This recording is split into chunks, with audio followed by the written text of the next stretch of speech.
हजारीबाग का एक ऐसा हॉस्टल जिसमें 1 से 2 बजे के बीच रात के टाइम एक औरत की रोने की आवाज़ें आती है। जब वो चलती है तो पायल बजते हैं और कहते हैं कि ये हॉस्टल एक बहुत ही ज़्यादा डरावना है। वहाँ के जो अभी भी लड़के रहते हैं वो 1 से 2 के बीच में नहीं उठ पाते और अचानक से उस टाइम पे बिजली कट जाती है। और ये जो घटना हुई है राहुल के साथ हुई है और ये सारी घटना हम उन्हीं के द्वारा सुनेंगे। तो चलिए हम सीधा उन्हीं से बात करते हैं। स्वागत है आपका राहुल हमारे यूट्यूब चैनल में। हेलो गाइस, मेरा नाम राहुल कुमार राणा है। आज हम आप लोगों के साथ एक सच्ची घटना साझा करने वाले हैं जो कि हजारीबाग मटवारी का है। हम जिस लॉज में रहते थे कृष्णापुरी 3 नंबर गली, संजय ठाकुर का लॉज था। दरअसल बॉयज लॉज के पहले वो गर्ल्स लॉज हुआ करता था।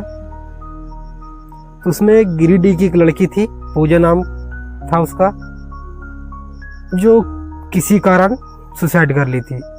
उसके पीछे रीजन ये था कि वो लव फेलियर थी, तो कुआं में डूब के आत्महत्या कर ली थी वो।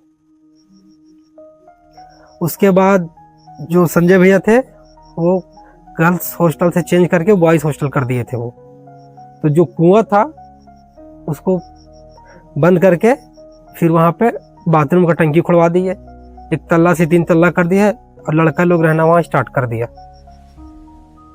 तो फिर उसके बाद हुआ क्या कि टाइमिंग बन गया हमारा 1:30 बजे से लेकर 2 बजे के बीच में रात में हमेशा रोने का आवाज़ आता था। हम लोगों को समझ में नहीं आया भाई क्या बात है, कौन रोता है। हम लोगों ने बहुत बार देखा, पता ही नहीं चल रहा कौन रो रहा है, क्या हो रहा है। हर दिन का नियम है, कंटिन्यू था वहाँ कि 1:30 बजे से लेकर 2 बजे तक लड़की का रोने का आवाज़ आता था और छम छम पायल की आवाज़ आती थी। 2 बजे के बाद से रात में बंद हो जाता था। तो गर्मी का टाइम था, जुलाई का महीने था। हम लोग छत पे सोए हुए थे 3rd फ्लोर में। तो फिर उसी दिन जैसा 1:30 में फिर से रोने का आवाज स्टार्ट हो गया। जो ग्राउंड फ्लोर था नीचे वाला, उसमें 2 लड़के रहते थे रूम पे। तो जो उसका रूममेट था वो अपना गर्दन, जिसको गर्दन बोलते हैं, वो अपने हाथ से ही दबाना स्टार्ट कर दिया खुद से ही। और जो उसका पार्टनर जब उसका गर्दन छुड़ाने गया तो अपना पार्टनर को धक्का दे दिया।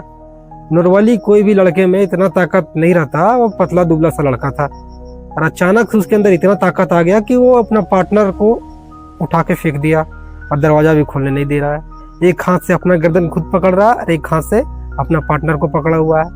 पूरा शोर हो गया। हम लोग जितने भी लड़के थे 20-25 सारे नीचे आए, बड़ा मुश्किल से दरवाजा खोले। उसके बाद जब वो लड़के को पकड़े तो 7-8 लड़का मिलके उन लोग पकड़ रहे थे, फिर भी वो लड़का बस में नहीं आ रहा था। फिर बड़ा मुश्किल से वो लड़का बस में आया। फिर उसके बाद वो भी वही लड़की टाइप से करने लगे। उसके बाद हम लोग को पता चला कि वो जो पूजा मरी थी उसका आत्मा को शांति नहीं मिला था। और उसके बाद वो लड़की 1:30 बजे से रोना स्टार्ट कर देती थी, क्योंकि वो 1:30 बजे डूब के अपना जान दी थी। तो फिर अभी भी उसे मरे हुए 7 से 8 साल हो गया। बाकी अभी भी आपका रात में 1 बजे से लेकर 2 बजे के बीच में अभी भी उसकी आवाज़ आती है। इसकी वजह से हम लोग जितने भी लड़के लॉज में, करीबन 25 से 30 रूम है, जिसमें ज़्यादातर खाली रहता है, क्योंकि डर का माहौल है और लड़के रह नहीं पाते हैं। जब लड़के नहीं रह नहीं पाते तो लड़की कहाँ से रहेगी।